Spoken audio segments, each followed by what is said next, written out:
Because I think a while back you had that big... you were talking about pornography and whether or not the government should ban it, or at least enforce the laws that are already on the books. Yeah. And I think that's kind of where that... Did you get to think a lot about it then? Yeah, that was a big discussion. That was back towards the end of 2019, and that's not where the battle lines first appeared. I think that we knew that they became very apparent there, where you had some conservatives who say that no, the government has no role in this.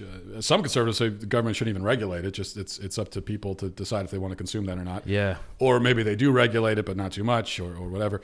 But because you don't want the government to be legislating morality. That's the line. That's the line. I don't buy that. I think first of all, every law legislates morality. Every single law that's on the books is on the books because we believe as a society that it's morally right.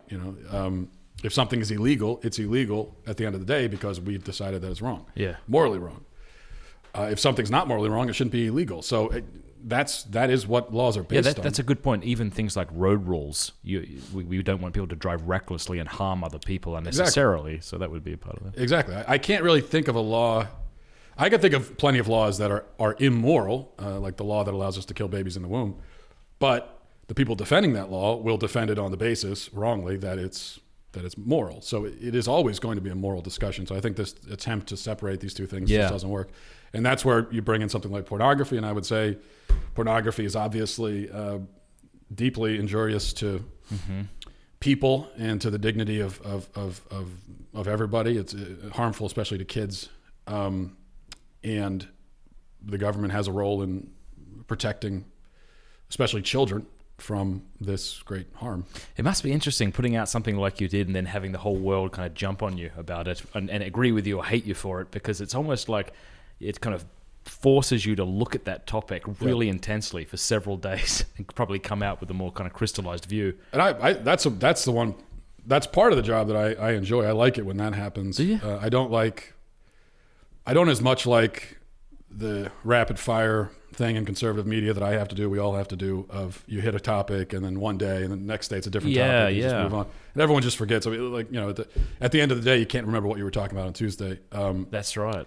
I like it on the rare occasion when something like this comes up, banning pornography, and it becomes a week or 2 week long conversation, and it develops and you're thinking about it. And by 3-5 days into it, you're thinking a little bit differently about it than you were at the beginning. Yeah.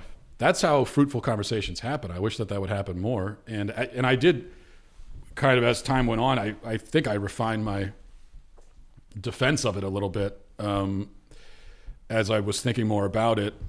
And I thought that one of the strongest defenses of banning porn, or at least heavily regulating it, is its effect on children, but especially because of the issue of consent. The defense of people that say we shouldn't regulate porn or we shouldn't ban it is that people choose, and if people choose to access this, then that's their choice.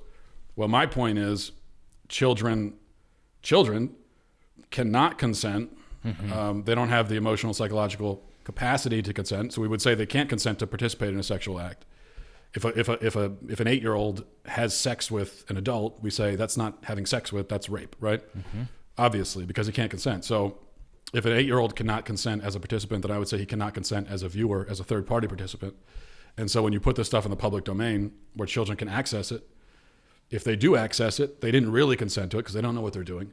And so when they view it, you have violated their consent. You have violated them. And I don't think you should have the right to do that. I don't think you should have the right to put this stuff where kids can find it. And this is technically sexual abuse, correct? If I were to show pornography to a child. It's if porn is speech, showing porn to a child would be starting a conversation, but it's not. Right. Yeah. Exactly. Or I mean, there are some differences, but I mean, having sex in public when there are kids around, obviously that's illegal. And you could say it's not exactly the same thing but it's not exactly the same thing, but it's still in the same vein. So it's just, somebody has a video, takes a video of themselves in a debased sexual act. Do they have some kind of innate human right to put that, upload it on the internet so a billion people can see it. Where's that right come from? I don't see it. I don't see how they have that right. So. Hey, if you enjoyed that clip, you will absolutely love the full interview, so click right there to enjoy the whole thing. Also, a big thanks to these groups who made that interview possible. Learn more in the show notes below about these guys. They're absolutely incredible and honored to have them as sponsors. Oh, and also, if you haven't subscribed yet, click subscribe and then that bell button. That way YouTube will be forced to let you know when we put out more content.